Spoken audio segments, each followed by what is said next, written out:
घेते. आता मला एक मीडियाच्या माध्यमातून आज सर्व जिल्ह्याला सांगायचं, कारण जिल्ह्यात नेतृत्व करत असताना मी एक ठिकाणी कुठे हजर राहील. एका पत्रकार मित्रांनो माझ्या लिहिलंय, बजरंग सोनवणेवर निकालानंतर संशय व्यक्त. तुला आला, तुझ्या बायकोला आला, तुझ्या पोराला आला, आता कुणाला आला? का संशय व्यक्त?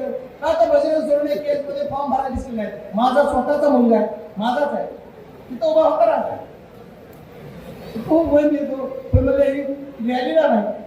ह्याला संशय आला पत्रकाराला. आता ह्याला संशय आला कसा आला तीच कळाला. अरे माझ्या जीवापाड प्रेम मी माझ्या मतदारसंघावर करतो. त्या मतदारसंघातल्या माझ्या जनतेने मी लोकसभेला जेवढं झटलो होतं त्याच्यापेक्षा 5 पट विधानसभेला झटलो. मलाही सिद्ध होतं, मलाही झटत होतो मी.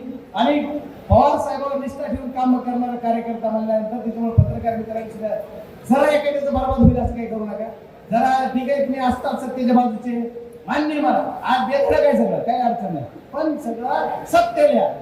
आधारस्तंभ लोकसभेचे 14 तुम्ही खरं लिहा, आणि खरं असलं तर बिंदास लिहा. काय लिहायचं?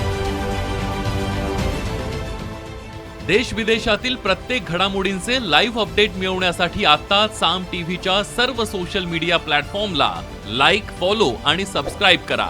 तसंच सर्व नोटिफिकेशनसाठी बेल आयकॉन प्रेस करायला विसरू नका.